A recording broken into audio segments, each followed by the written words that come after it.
Dr. Luciano. Gostaria de começar por saudar a organização do evento, pelo convite que nos foi endereçado, em especial à Dra. Alexandra Esteves e ao Dr. Cândido Martins, e cumprimentar todos os presentes.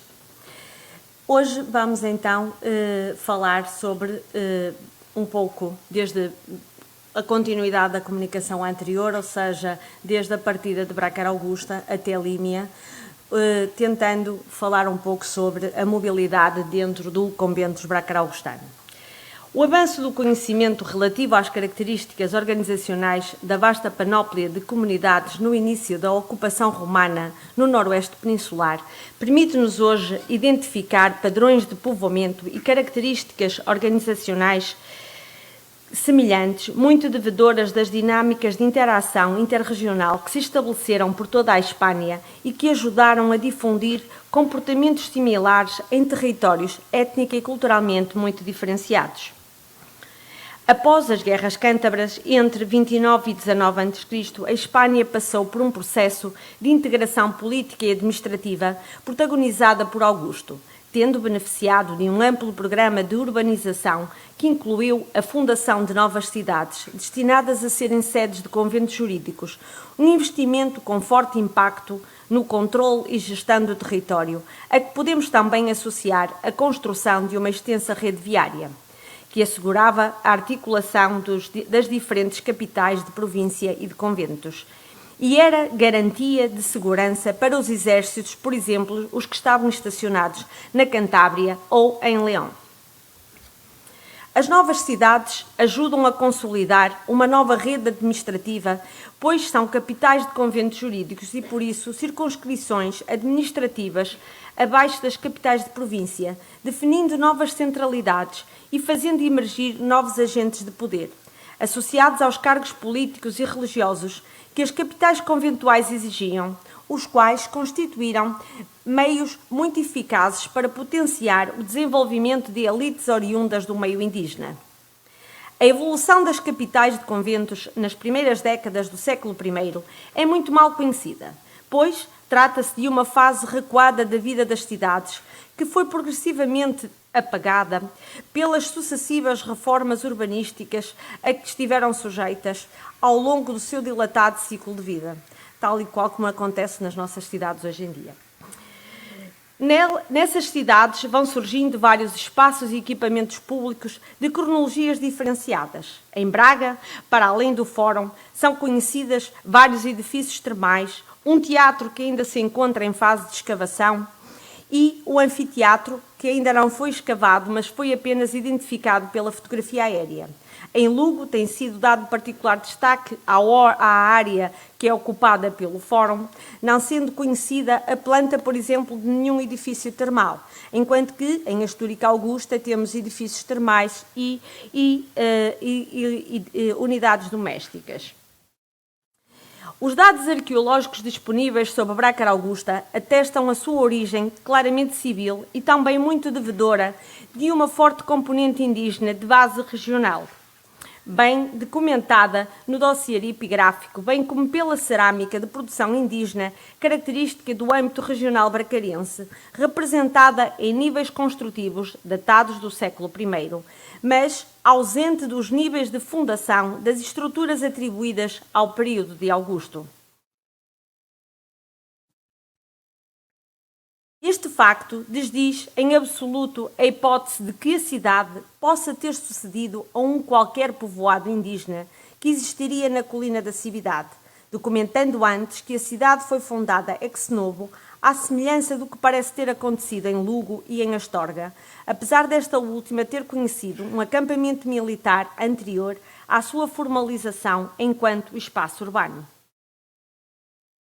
Brácara Augusta conheceu um precoce processo de povoamento, certamente anterior aos anos 2-3 a.C., a altura em que se documenta a existência de um corpo cívico que se autorreferenciava como Brácara-Augustanos, no qual ergueu um monumento a Augusto no dia do aniversário de Paulo Fábios Máximos e um outro a Agripa Póstumos, que será anterior a 4 a.C. A Assim, é aceitável considerar que o povoamento do novo espaço urbano tenha decorrido ao longo da última década do século I a.C., incluindo indígenas oriundos dos castros da região, que foram fundamentais para o programa de arranque das obras construtivas, que terão exigido uma significativa mão de obra. Ou seja, nós estamos a construir uma cidade e as pessoas que vão construir, quem vai construir a cidade, são as pessoas que descem dos povoados, ou seja, a mão de obra vai descer dos povoados indígenas para a cidade. O traçado fundacional projetou uma cidade de planta retangular com cerca de 30 hectares e no eixo maior, no sentido este-nordeste e oeste-sul-sudoeste, a orientação da malha urbana é rigorosamente coincidente com a do cadastro, que cobria uma área rural com centúrias de 20 atos. Por outro lado, a valorização conjunta dos elementos determinantes da morfologia urbana, designadamente o sistema viário ou os seus indicadores mais diretos, como sejam pavimentos, limites de pórticos, cloacas ou áreas construídas dos quarteirões, forneceu-nos a base para restituir o módulo usado na marcação da cidade. Assim, os vestígios construtivos documentam que a cidade possuía uma orientação nor-nordeste, sul-sudeste, apresentando um desvio de 16 graus relativamente ao norte, sendo a distância medida entre os eixos das ruas conhecidas de 156 pés, o equivalente a aproximadamente a 46 metros, quer no sentido norte-sul, quer no sentido este-oeste. Facto que sugere um modelo planimétrico baseado no cruzamento de dois eixos principais, com subsequente marcação de eixos paralelos que definiam uma grelha quadrada. A equidistância de 156 pés entre o eixo das ruas define um módulo regular para as áreas construídas dos quarteirões e das ruas. No entanto, a imagem que podemos recriar da cidade de Augusto e Júlio Cláudia em nada se assemelha à cidade do século II, pois datam já de um período avançado entre finais do século I e inícios do século II alguns dos principais equipamentos públicos reconhecidos pela arqueologia, que representam imprescindíveis ornamenta de qualquer cidade romana provincial. Entre eles destacam-se então o teatro, o anfiteatro, cuja localização é conhecida bem como vários edifícios termais de caráter público. Este programa de monumentalização da cidade teve, em alguns casos, implicações urbanísticas significativas, designadamente ao nível da desafetação de eixos viários e do arrasamento de edifícios anteriores, como aconteceu com a construção do teatro. Por outro lado, o impacto desta fase de monumentalização terá feito desaparecer muitas das evidências associadas à urbanização que terá caracterizado a cidade entre o período de Augusto e a época Flávia. Apesar das inúmeras lacunas relativas a um significativo conjunto de quarteirões residenciais, conhecem-se também numerosos vestígios de domos construídas a partir de meados do século I. O parcelamento dos quarteirões de Brácara Augusta parece ter dado origem a lotes retangulares que ocupavam meio quarteirão, que correspondendo ao valor mais pequeno que podemos atribuir às unidades domésticas conhecidas. Algumas das habitações identificadas na cidade ocuparam a totalidade da área edificável dos quarteirões, ou metade dessa área, o que nos permite concluir a diversidade formal e dimensional das domos. Por exemplo, os quarteirões associados às zonas arqueológicas da Escola Velha da Sé, da Rua Frei Caetano Brandão e da Rua Afonso Henriques documentam a existência de duas domos contíguas construídas em época Flávia. Por outro lado, ao observarmos outras zonas arqueológicas da cidade, como a das Carvalheiras ou das Cavalariças ou o albergue distrital, verificamos a existência de habitações que ocupavam a totalidade dos quarteirões, a que correspondiam áreas significativas. Até ao momento conhece-se apenas a planta integral da Domus das Carvalheiras, que representa a referência fundamental para a compreensão das características da arquitetura privada autoimperial.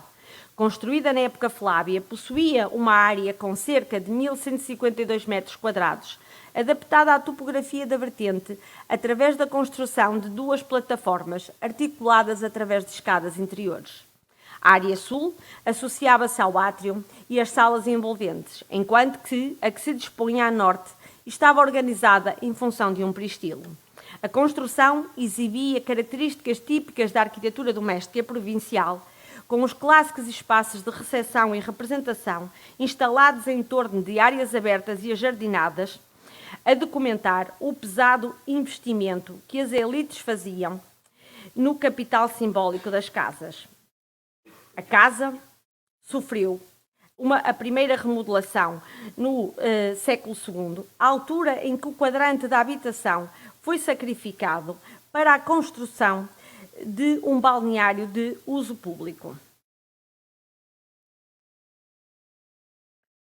Do mesmo modo, as investigações realizadas sobre o território imediato da cidade revelam a íntima relação com a sua periferia imediata e com o mundo rural, que sabemos ter sido objeto de operações cadastrais associadas a novas expressões de povoamento, vila e vicos, as quais se articularam com os povoados indígenas que persistiram ocupados até pelo menos a época Flávia. Saímos agora de Brácara Augusta e damos início à chegada à Límia. Passa a palavra à doutora Letícia.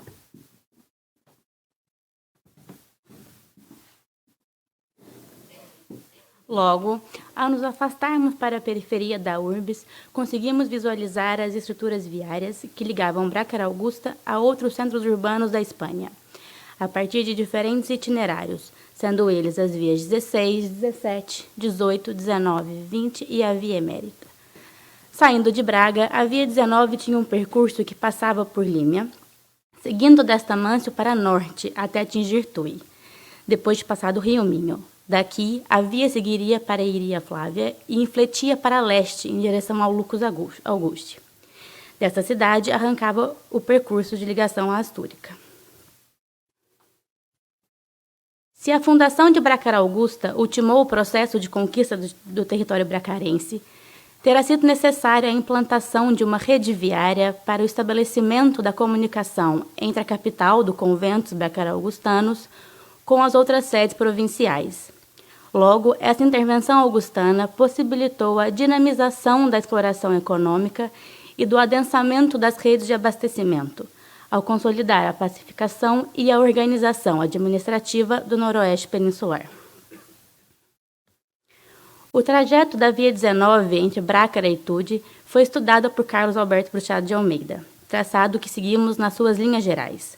No entanto, o trabalho de prospecção realizado por Helena Carvalho relativamente ao percurso entre a cidade de Braga e o rio Cávado permite considerar que a saída da via poderia ser realizada pela porta norte da cidade romana, seguindo a orientação do Cardo Máximos, fato que, aliás, condiz com a presença de sepulturas na zona do Convento do Pópulo e com o achado de 2 fragmentos de miliários nas proximidades do mesmo.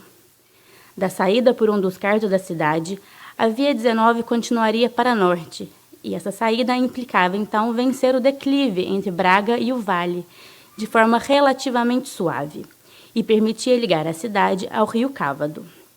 A partir de Prado, seguimos a proposta de traçado apresentada por Carlos Bruchado de Almeida, que sugere a sua passagem em Moure e em Marrancos, prosseguindo pelas freguesias de Anais, Queijada, Fornelos, Feitosa, Arca e Ponte de Lima. Límia localizava-se a 18 milhas de Brácara Augusta, no eixo da Via 19, aparecendo mencionada no itinerário de Antonino. A sua localização deve corresponder à zona do atual aglomerado de Ponte de Lima.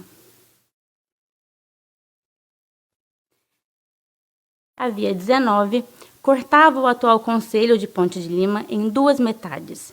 Entrava no concelho por Anais, atravessava o rio Trovela, em Fornelos, descia ao Lima nas proximidades de Santa Maria Madalena, atravessava a ponte em direção à Serra da Labruja. Nas proximidades da paróquia de Fornelos, junto à igreja, foi localizado um miliário de Massimino, seguindo depois em direção ao rio Límia, passando pelas proximidades da capela de Santa Amaro, de onde foi identificado um miliário já referido por Argote, que atualmente se encontra na Quinta de Bertiandos, e é utilizado como mastro de Pelourinho, que marcaria a milha 18. Cruzando o rio Límia, a via seguiria junto ao rio Labruja, por Cancelinhas e Igreja de Arcozelo até a Ponte da Geira ou Geia. Daí passaria a Ponte do Arco, em Arcozelo, seguindo por Salgueiro, Devesa, Cambua, Portela de Romarigães, Ponte da Codiceira, Monte da Gândara, Ponte Velha de Rubiães e Portela de São Bento. A via continuava para Valença e daí para Arinhos, onde o Rio Minho era atravessado para atingir Tui. De Tui, seguiria para Lucas Auguste, passando por Iria Flávia. Pouco se sabe sobre a ponte que cruza o rio Límia, da qual se conservam ainda 5 arcos no lado de Santa Marinha de Arcozelo. Mas o seu primitivo tamanho deveria incorporar um total de 8 arcos, pois os 3 em falta, 2 foram reformulados na altura em que foi construída a Torre Velha. A parte restante foi incorporada na estrutura da ponte gótica, começada a construir no reinado de Dom Diniz. A presença romana marca a paisagem urbana e rural do noroeste peninsular, como verificado em Límia com a construção da ponte romana, que estrutura a passagem viária sobre a atual vila. Assim, assume-se a relevância que este aglomerado, citado no itinerário antonino, teria no âmbito da rede de comunicações, localizado num ponto estratégico, justificando assim a edificação dessa imponente infraestrutura viária. Logo, com a implantação da Via 19 e a construção da ponte sobre o rio Lima, é possível perceber a progressiva presença romana, iniciada com a campanha militar de Décimos Júnios Brutus em 137 a.C. Essas intervenções devem ter contribuído fortemente para as transformações socioeconômicas dos povoados locais, como a instalação de pequenos agrupamentos nas encostas e vales, que estariam na origem das futuras vilas. Assim, julgamos ser imprescindível compreender os modelos urbanos das cidades do noroeste da Espanha num contexto mais amplo dos territórios em que se exige níveis de compreensibilidade semelhantes, independentemente dos diferentes graus de aprofundamento das pesquisas. Obrigada.